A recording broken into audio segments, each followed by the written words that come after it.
Assalamualaikum warahmatullahi wabarakatuh.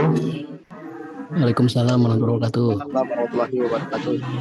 Alhamdulillahirrahmanirrahim. Bismillahirrahmanirrahim. Terima kasih. Selamat sore Bapak-bapak semuanya. Karena yang ibu-ibu belum hadir sepertinya. Kita bertemu lagi di mata kuliah Pendidikan Agama Islam. Sebelumnya izin menanyakan bagi bapak-bapak sekalian atau ibu-ibu sekalian nanti yang belum mengumpulkan tugas UTS, mohon segera dikumpulkan karena itu sudah ketentuan dari kampus ya Pak. Izin saya juga harus memberikan tugas itu karena aturan dari kampus.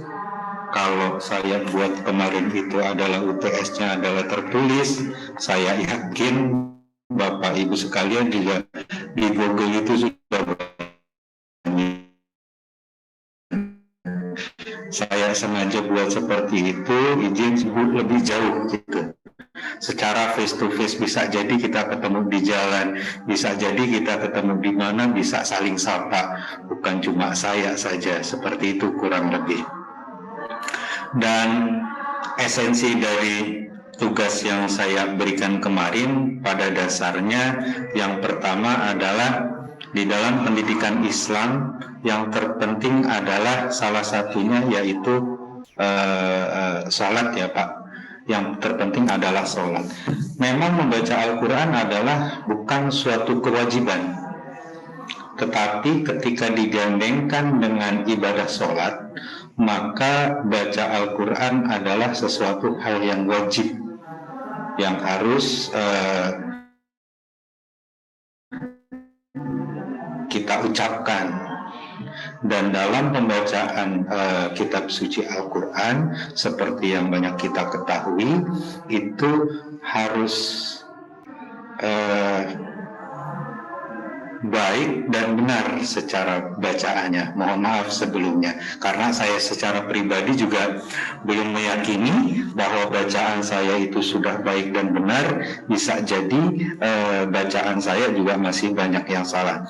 Karena dulu ketika saya di pesantren itu saya sempat belajar tentang membaca surat Al-Fatihah saja.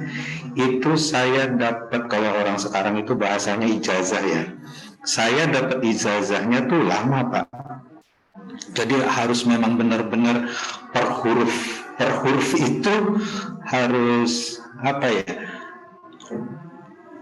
Harus pas atau bahasanya harus fasih lah dalam pembacaannya. Jadi mohon dimaafkan kalau kemarin itu tugasnya adalah harus melakukan pembacaan ayat suci.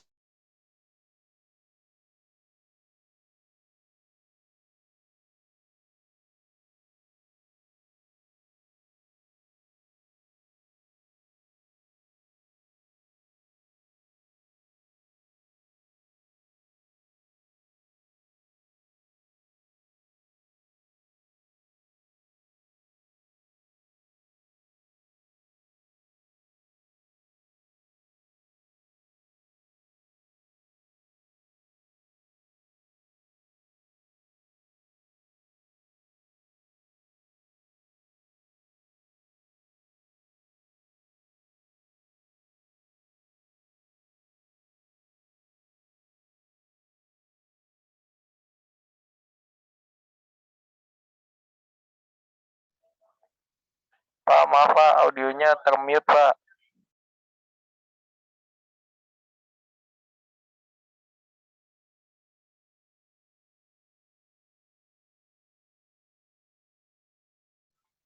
Pak, maaf Pak, audionya masih di mute Pak.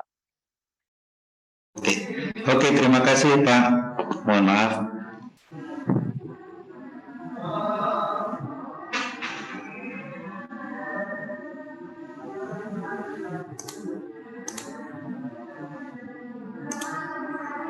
Sebentar saya share screen.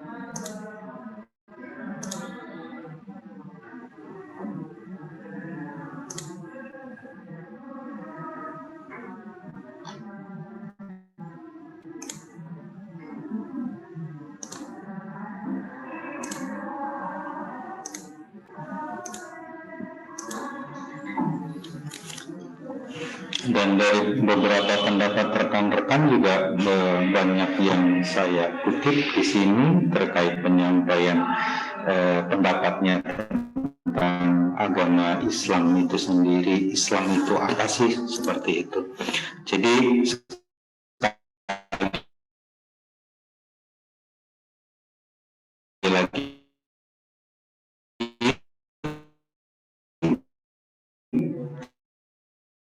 bagi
Pak, maaf Pak, audionya termute Pak.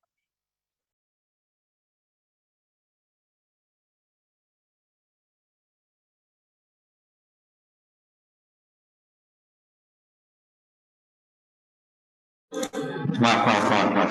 Sorry. Jadi saya lanjutkan kembali ya Bapak Ibu. Mohon dimaafkan karena memang jaringan di kantor saya sepertinya sedang kurang baik. Jadi sangat sayang sekali Bapak Ibu sekalian ya, kalau seandainya Bapak Ibu tidak terhadap nilai ya nanti.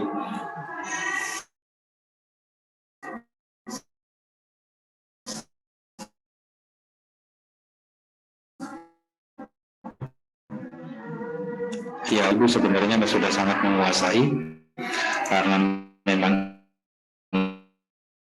ini adalah bukan sesuatu mata pelajaran pendidikan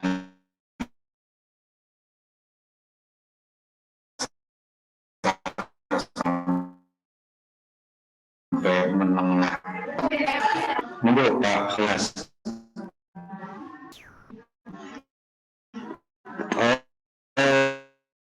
Harus disebutkan ya, boleh saja, cuma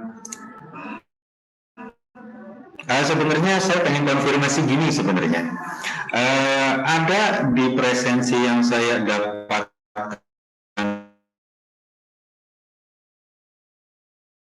di kampus itu contohnya seperti Pak Raihan. Pak Raihan ini baik sekali.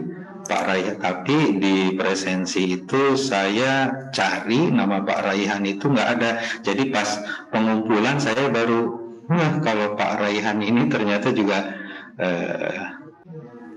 sama dengan teman-teman di semester 1.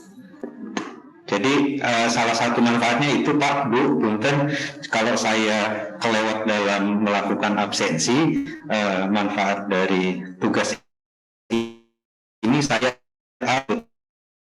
saja yang tidak yang diberikan oleh kampus kepada saya. Ada Pak Raihan kalau di TI, kalau di mana nih? Iya, kalau di TI ada Pak Raihan, terus lagi ada Pak Rianto, tinggal ada di tugas beliau ngumpulin, berarti kan termasuk dari semester Bapak Ibu sekalian.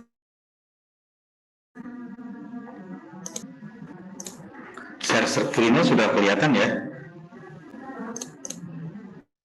Belum, Pak.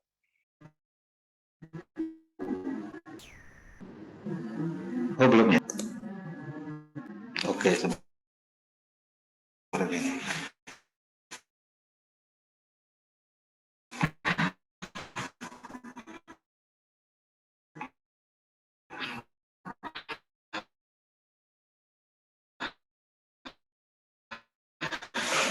Yang saya kutip secara lugawi atau secara etimologis, Islam itu asal katanya yang seperti kita tahu bersama, yaitu berasal dari kata sin, lam, dan mim.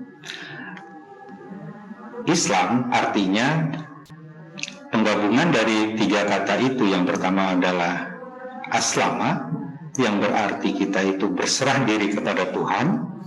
Dan yang kedua adalah tunduk dan patuh, damai, serta selamat. Yang pertama, berserah diri itu seperti apa sih? Kalau di dalam kita sering nggak mungkin nggak inget ya, kalau kita sedang duduk di antara 2 sujud itu kan kita sering sekali mengucapkan tuh, inna sholati wa nusuki wa mahyaya wa mamati lillahi rabbil alamin. Itu adalah makna dari kita berserah diri, bahwasanya sholatku, hidupku dan matiku hanya untuk Gusti Allah Ta'ala semata. Berserah diri atau tunduk kepada Allah ini dengan cara bagaimana? Dengan cara mengikuti petunjuk dari Rasulullah Shallallahu Alaihi Wasallam, seperti pada Quran surat An-Nisa ayat 4:59, ya ayyuhalladzina amanu atiullaha wa atiur rasul wa ulil amri minkum. Hai orang-orang yang beriman, taatlah kepada Allah dan Rasulnya serta ulil amri. Kita sepakat ya kalau terkait Gusti Allah sama Rasulnya kita selesai.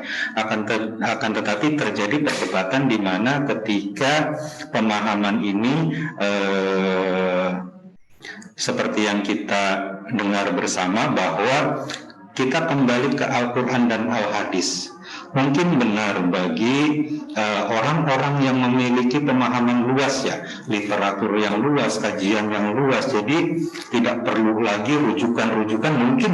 Mungkin bagi pendapat para mereka itu tidak perlu lagi rujukan-rujukan dari ulama, karena secara kapasitas beliau-beliau ini mampu menerjemahkan. Nah, dari tentunya ya balik lagi sebenarnya dari kajian dan sanad-sanad orang-orang terdahulu ya, literatur dari orang-orang dahulu. Tapi ada lagi di situ disebutkan bahwa ulil amri. Ulil amri ini siapa saja sih? Ulil amri adalah orang-orang yang memang pernah hidup di zaman Nabi, seperti Rasulullah atau para sahabat-sahabat yang lain atau para ulama-ulama terdahulu. yang disampaikan terkait ulil amri ini disepakati bahwa para alimul ulama itu menyebutkan ulil amri itu adalah orang-orang yang hidup setelah zamannya Nabi. Jadi walaupun di situ bahasa Al-Quran adalah telah kusempurnakan, akan tetapi ketika realitanya, kan banyak orang yang bertanya seperti itu, bukankah Al-Quran itu sudah sempurna? Kenapa terjadi permasalahan-permasalahan yang tidak ada di Al-Quran dan tidak diajarkan oleh Nabi? Akhirnya itu timbullah suatu permasalahan. Muncullah ijma, muncullah qiyas. Ijma itu adalah kesepakatan dari para ulama dan qiyas adalah bagian dari contoh suatu keadaan yang disamakan dengan keadaan tertentu. Contohnya adalah seperti ini. Contohnya seperti disebutkan di dalam Al-Quran itu Homer. Tapi kan di situ tidak disebutkan rincinya Homer. Nggak mungkin dong disebutkan rincinya Homer.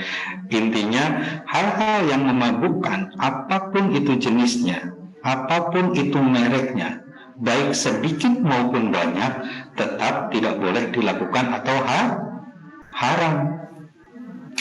Banyak orang yang banyak orang yang bercanda mungkin ya, walaupun itu tidak boleh ya.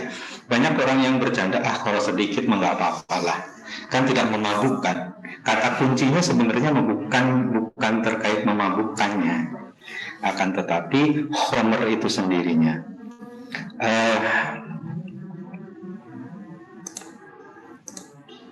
Selanjutnya yang kedua yaitu Islam adalah agama yang damai, menciptakan rasa damai, tentram hatinya, dan dengan cara kita berzikir kepada Gusti Allah Ta'ala.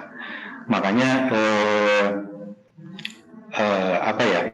banyak saat ini itu seperti yang kita ketahui, seperti Buya Aroji Hasim, tentu dengan segala pro kontranya, atau di dahulu itu ada almarhum saya lupa ya, yang beliau itu pencetuskan zikir Az-Zikro, itu siapa ya, lupa saya.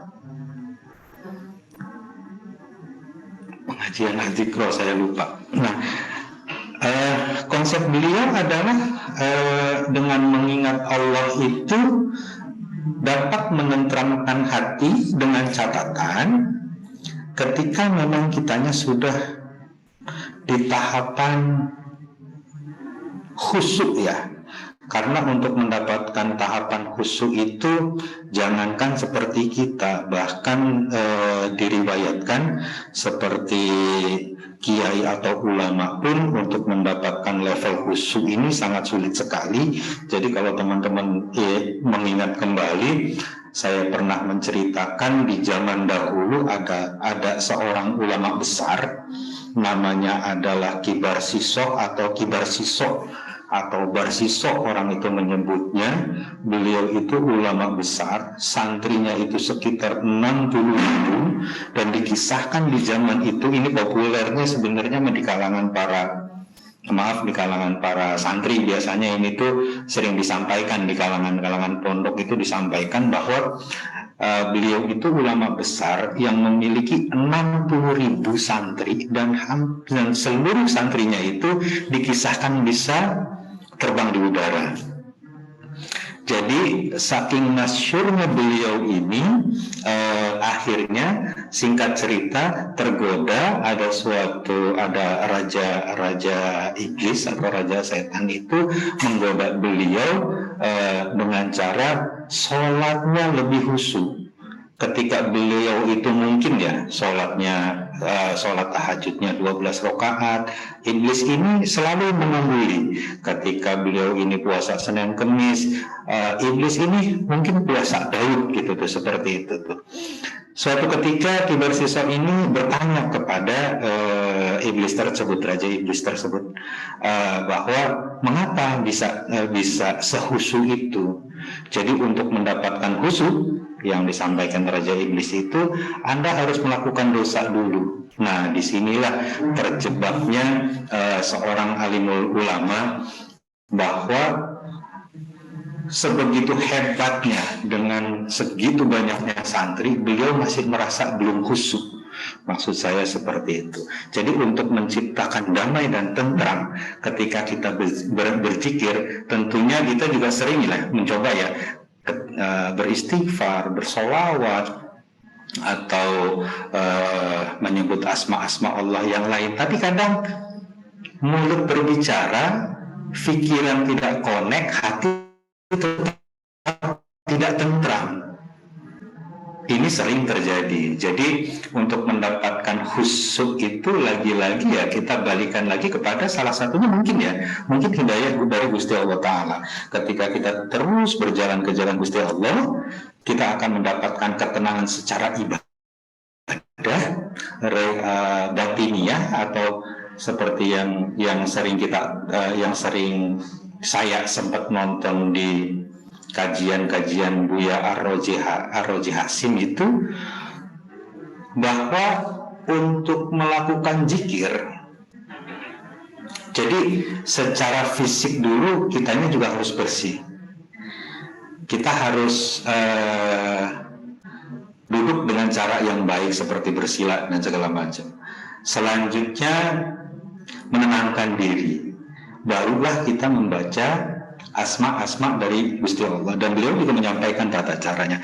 Terlepas dari pro kontra apa yang disampaikan dari Buya Ar-Roji Hasim ya, karena memang sedikit yang saya alami itu, apa yang disampaikan oleh Buya Ar-Roji Hasim adalah tahapan-tahapan cara untuk mengenal lebih jauh kepada Allah, menentramkan diri kita ketika kita menyebut asma-asma dari Gusti Allah itu sendiri. Wah, banyak tuh kan, dulu sempat dipertentangkan tuh, apa itu zikirhu? Sebenarnya bagi para mereka yang sempat tahu terkait ngaji di pesantren itu adalah domir ya. Domir itu kalau diibaratkan itu seperti kalimat tersebut kembali kepada asal. Yang tadinya Allah, Allah, Allah, jadi hu cukup disingkat gitu tuh, seperti itu. Yang selanjutnya ketiga adalah arti dari Islam itu selamat. Selamat dari apa sih? Tentunya keselamatan yang kita inginkan itu selamat dari dunia dan selamat dari akhirat. Bagaimana caranya agar kita itu selamat dari dunia dan akhirat, sedangkan ketentuan hidup dan mati kita itu keputusan dari Gusti Allah Subhanahu wa Ta'ala. Sering sekali kita mendengar bahwa ada yang meninggalnya dalam keadaan baik, ada yang tidak baik. Ada pula sering kita pernah mendengar kisah dari seorang PSK, ketika PSK tersebut mendapatkan hidayah untuk membantu seekor anjing, dan saat itu juga bahwa si wanita itu dimasukkan ke dalam surga, dan itu sudah ketetapan dari Gusti Allah ya. Surga itu adalah ketetapan Gusti Allah, baik kita itu menjalankan ibadahnya ataupun tidak. Surga memang mutlak ketetapan dari Gusti Allah. Akan tetapi kita tetap berbaik sangka kepada Gusti Allah untuk mendapatkan keselamatan di dunia dan akhirat. Tentu harus mengikuti ajaran dari Rasul dan para ulil amri. Itu arti kata dari Islam itu sendiri. Yang pertama tadi itu adalah berserah diri, dan yang kedua adalah damai dan tentram, dan yang ketiga adalah selamat. Nah, yang ini adalah berdasarkan kata Islam, maka setiap orang meyakini dan mengamalkan aslama, salam, dan salama yang disebut beragama Islam. Atas dasar itu pula, maka semua nabi pada zamannya sebenarnya itu tetap pada ajaran Islam. Jadi maksudnya adalah begini, mungkin bisa jadi karena mungkin berbeda-beda bahasa, akan tetapi ajaran ini adalah turun-temurun langsung dari Gusti Allah yang satu, meyakini bahwa agama Islam atau agama Gusti Allah ini dari Nabi Adam pun ini sudah ada. Hanya saja ketika di zaman-zaman tertentu, nabi-nabi tertentu seperti mungkin di zaman Nabi Ibrahim, apalagi di zaman Nabi Isa, ini orang-orang terkecoh ya. Kalau menurut saya sih terkecoh bahwa mengkultuskan Nabi Isa adalah Tuhan. Makanya di satu riwayat Nabi Muhammad itu dikisahkan beliau itu makan itu di tempat keramaian karena memang sengaja biar tidak dikultuskan sebagai Tuhan, bahwa Nabi itu adalah makhluk biasa dengan tetap adalah makhluk pilihan. Makanya di dalam syahadat pun disampaikan seperti itu, asyhadu anna Rasulullah, saya bersaksi bahwa tiada Tuhan selain Allah dan Nabi Muhammad adalah utusan, bukan Tuhan ya, bahwa Nabi Muhammad adalah utusan dari Gusti Allah Subhanahu wa Ta'ala. Karena memang dikhawatirkan di zamannya Nabi Isa dengan sebegitu banyaknya mukjizat, akhirnya Nabi Isa itu dikultuskan, bukan Nabi Isanya ya, siapa itu namanya ya kalau tidak salah ya. Akhirnya ada yang menganggap orang-orang Kristen saat ini itu bahwa Isa adalah Tuhan, anak dari Maryam, kurang lebih seperti itu. Mohon maaf dari kalau ada yang beragama non-muslim di sini, kalau seandainya saya salah, mohon diklarifikasi, boleh Pak, Bu. Kalau seandainya ada yang non-muslim, kalau penyampaian tadi saya salah, karena sedikit yang saya tahu ya seperti itu, bahwa Nabi Isa di zamannya itu dikultuskan sebagai Tuhan, kurang lebih seperti itu. Adapun Islam secara istilah yang seperti disampaikan oleh Bapak Ibu sekalian di dalam tugasnya adalah Islam adalah agama yang diturunkan oleh Gusti Allah Subhanahu wa Ta'ala kepada salam melalui malaikat Jibril alaihi salam. Masih connect ya? Melalui Nabi Jibril alaihi salam sebagai utusan terakhir dan berlaku bagi seluruh manusia dimanapun, kapanpun, ajarannya meliputi seluruh aspek kehidupan manusia. Mungkin di tahun-tahun 40, 50, 70 mungkin tidak seluas seperti sekarang ya.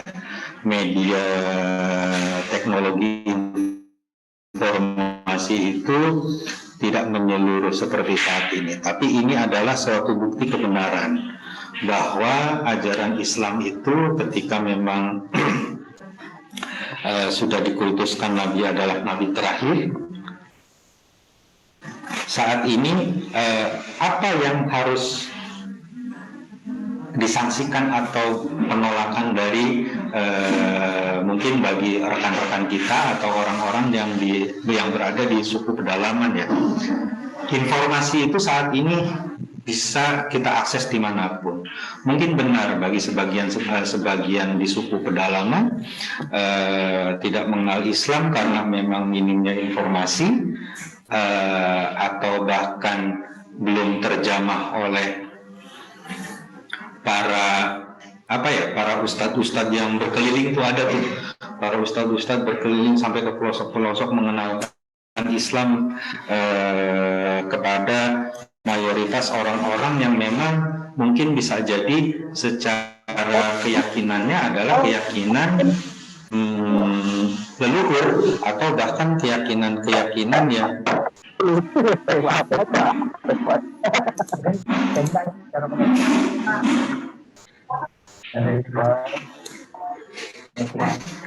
Oke, saya lanjut ya, saya kira suara saya.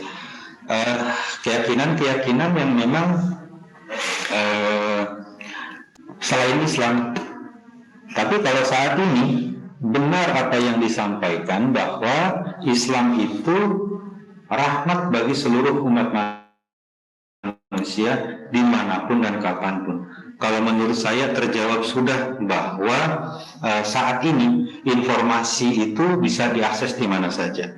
Bahkan ada sebagian kelompok itu terus bergerak ke pelosok-pelosok daerah untuk mensiarkan agama Islam itu sendiri. Jadi sudah tidak ada lagi alasan bagi para umat manusia itu, oh saya tidak mengenal Islam, oh saya tidak tahu Islam. Pengenalan Islam itu adalah yang di luar Islam ya, adalah suatu hidayah bagi mereka yang memang sudah ditunjuk oleh Gusti Allah untuk mendapatkan atau mempelajari Islam lebih jauh. Karena faktanya, walaupun kita di lingkungan Muslim atau mungkin kita berasal dari keluarga Muslim, akan tetapi ketika memang kita tidak mendapatkan hidayah dari Gusti Allah Subhanahu wa taala, tentu keimanan kita goyang.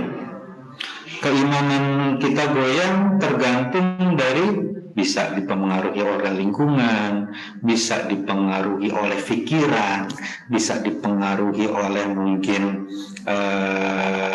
syaiton segala macam seperti itu.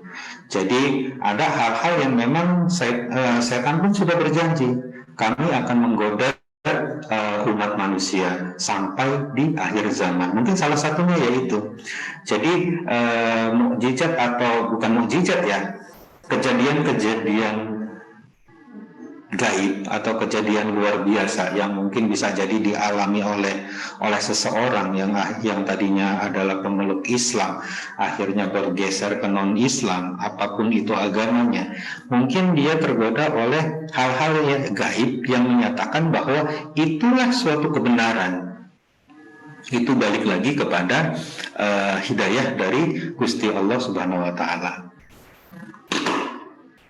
Selanjutnya, sumber hukum Islam itu apa saja sih? Sumber hukum Islam seperti yang sudah disampaikan di depan adalah, yang pertama adalah Al-Quran.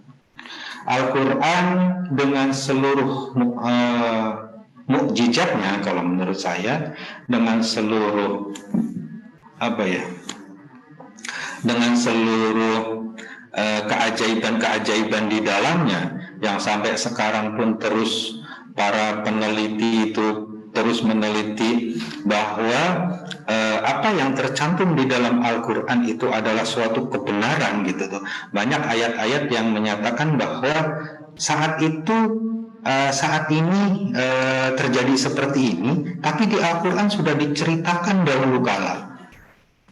Secara bahasa Al-Quran ini dari kata qoro'a atau bacalah atau membaca atau baca. Sebab Al-Quran merupakan kitab yang wajib dibaca ya. Tapi wajib dibacanya itu saya tekankan lagi ketika kita melakukan ibadah sholat kurang lebih. Minimal sholat lah. Karena selain sholat itu saya belum menemukan dalil yang menyatakan bahwa wajib membaca Al-Quran kecuali di dalam sholat itu sendiri. Bacaan Al-Quran yang dibaca ketika sholat adalah salah satunya adalah surat Al-Fatihah, dan itu yang wajib. Kalau di saya waktu kecil, saya itu pernah mendengar kalau bahasa sekarang itu bukan sholawatan ya, tapi nyanyian atau mungkin yang biasa disampaikan di masjid-masjid ketika saya masih kecil itu kurang lebih seperti ini. Allah niat runtutan sholat. Allah niat takbir ngadeg baca Fatihah, ruku tumak nina, iktidal tumak nina, Allah sujud tumak nina. Nah itu tuh maksudnya gini. dalam menerapkan konsep sholat kepada anak-anak, salah satunya yang paling mengena adalah dengan konsep kidung atau nyanyian yang mudah diingat, seperti lagu bagaimana anak-anak itu mengingat warna, seperti balonku ada 5 rupa-rupa warnanya, ya kurang lebih seperti itu, merah kuning kelabu, seperti itu. Jadi di Islam pun ada hal-hal seperti itu agar anak-anak ini cepat menangkap apa yang memang ke depan nanti akan dia kerjakan. Jadi kalau di saya waktu kecil seperti itu untuk mengingat sholat, Allah niat, jadi harus niat dulu, takbir dulu, baca Fatihah, ruku, tumak-nina. Nah, runtutan seperti ini ketika diajarkan kepada anak-anak, pada saat prakteknya harapannya adalah mereka dapat mengingat bahwa untuk melakukan peribadatan sholat, salah satu ketentuan yang sudah disepakati oleh para alimul ulama adalah seperti ini. Kita harus berdiri salah satunya jika kita mampu, jika tidak mampu boleh. Dan harus melakukan niat bagi mereka-mereka yang bermadzhab Syafi'i, harus mengucapkan Al-Fatihah, dan ini sudah mutlak semua mazhab juga sepakat. Perkara dia ada yang mengucapkan dari basmalah ataupun dari hamdalah, pada dasarnya keduanya sama, wajib mengucapkan surat Al-Fatihah. Selebihnya hukumnya sunnah. Selanjutnya adalah ruku. Setelah ruku adalah tumak-nina. Tumak-nina itu maksudnya kita jeda sebentar, tidak boleh terburu-buru. Dan ini juga hukum yang harus dilakukan, tidak boleh terburu-buru. Makanya di banyak komentar tuh ketika ada sholat di bulan puasa itu, ada orang yang bacaannya begitu cepat dengan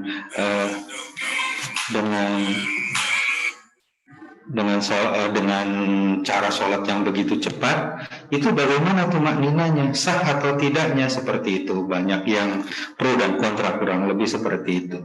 Jadi makanya untuk dapat mengenalkan kepada anak-anak terkait ibadah kepada Gusti Allah dalam hal ini sholat, salah satunya mungkin dengan kidung-kidungan itu efektif ya, karena anak-anak itu lebih cepat mengena, lebih cepat menerima ketika di dalamnya kita susupi dengan sesuatu yang memang anak-anak itu senang gitu tuh. Nah, salah satu dari kesenangan anak kecil saat ini ketika, karena mereka juga secara pola pikir masih belum dipusingkan dengan keadaan-keadaan yang lainnya, mereka kan paling menggambar, membaca, bernyanyi, bermain, kurang lebih seperti itu. Jadi sangat efektif bagi Bapak Ibu sekalian kalau memang nanti ke depan mau mengajarkan anak-anak itu, sisipilah atau buatlah kidung-kidung yang memang bisa mereka ingat. Seperti kayak nama-nama nabi, seperti yang kita tahu gitu, seperti itu. Yang kedua, sumber Al-Quran ini selanjutnya adalah hadis. Hadis secara bahasa, hadis berarti perkataan atau ucapan yang pernah disampaikan oleh Nabi. Menurut istilah, hadis adalah segala perkataan, perbuatan, dan ketetapan yang dilakukan oleh Nabi Muhammad SAW. Ini semua ulama sepakat bahwa perkataan dan ucapan Nabi Muhammad SAW adalah yang banyak dikutip oleh Imam Bukhari Muslim ya, perawi hadis paling banyak ya.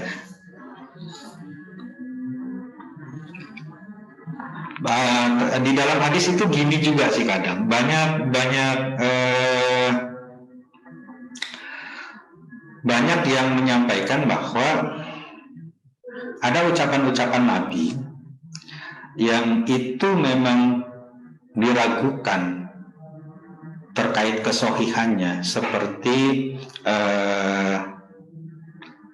hadis tentang membela negara, hadis tentang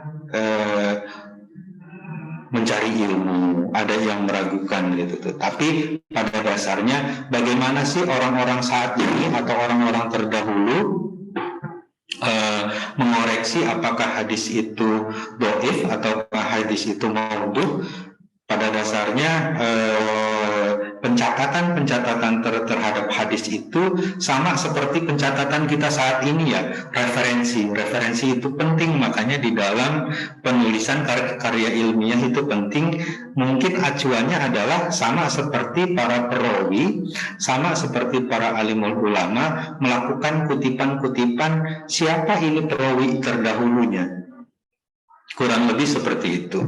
Nah, di dalam hadis ini ketika memang tidak ditemukan di dalam hadis maupun Al-Quran salah satu dalil, atau sebagian besar ulama mengkultuskan bahwa boleh melakukan ijtihad karena bisa jadi keterbatasan ilmu kita tentang pemahaman sesuatu perkara, baik di dalam Al-Quran maupun di dalam Al-Hadis, sepakat bahwa ijtihad adalah satu solusi bagi terangnya suatu hukum ketika saat itu tidak dilakukan oleh Nabi dan tidak ada di dalam Al-Quran. Ijma' menurut bahasa artinya sepakat, setuju atau sependapat, sedang menurut istilah adalah kesepakatan para mujtahid. Selanjutnya adalah kias. Kias menurut bahasa artinya mengukur, membandingkan, menimbang, sedangkan menurut istilah kias adalah menetapkan hukum atas suatu kejadian yang tidak ada dasar nasnya. Seperti tadi ya, kalau kias itu seperti yang di awal saya sampaikan, seperti Homer ya, kan itu tidak disebutkan mereknya apa segala macam, dari jenis apa segala macam, pokoknya sesuatu yang memabukkan berapapun kadarnya, banyak atau sedikitnya, itu tetap dihukumi sebagai haram, kurang lebih seperti itu. Ngantuk ya Bapak Ibu?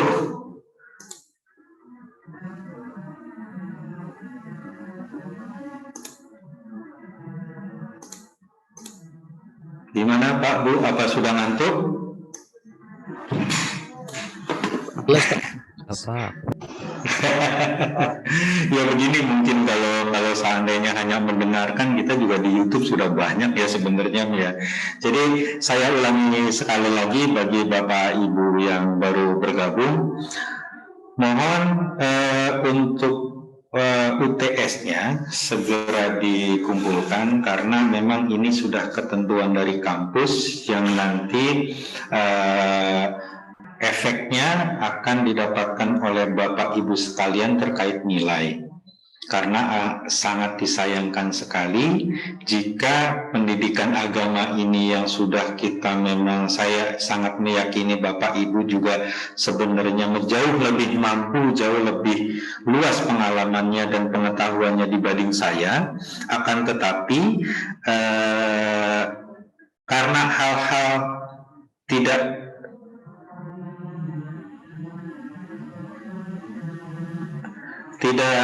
sesuai aturan dari yang sudah kampus tetapkan, akhirnya nilai Bapak Ibu kurang baik.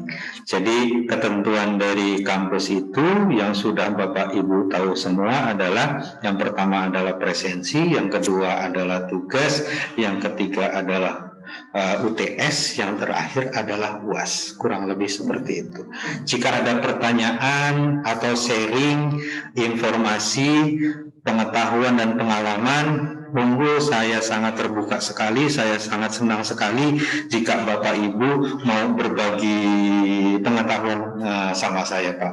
Monggo Pak. Ada?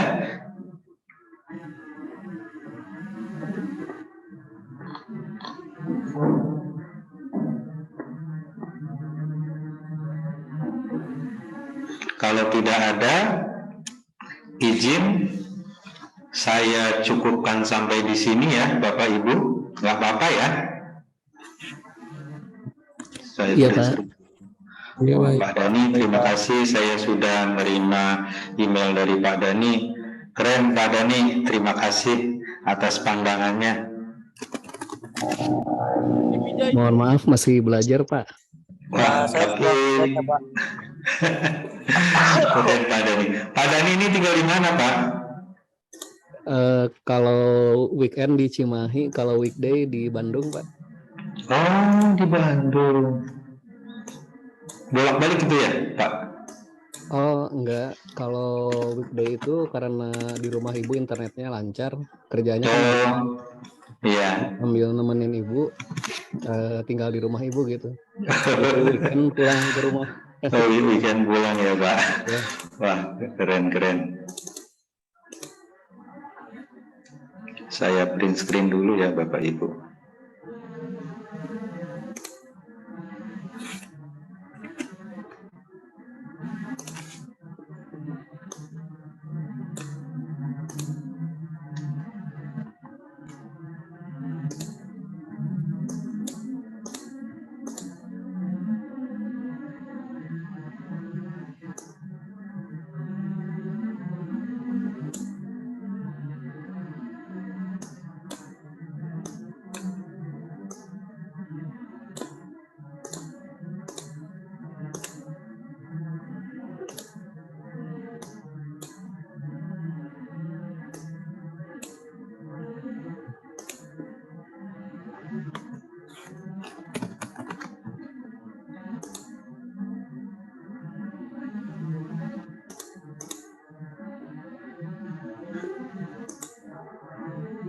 Izin jika sudah tidak ada lagi diskusi atau tanya jawab atau informasi yang mau Bapak sampaikan, kita cukupkan sampai di sini ya Bapak Ibu.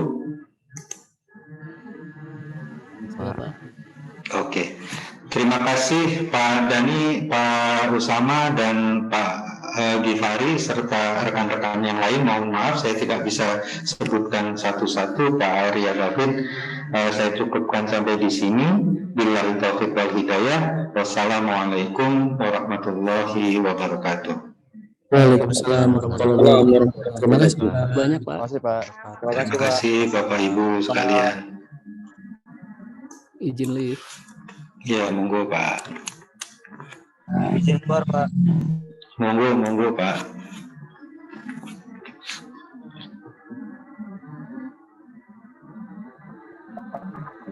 Izin market juga, Pak ya. Monggo Pak.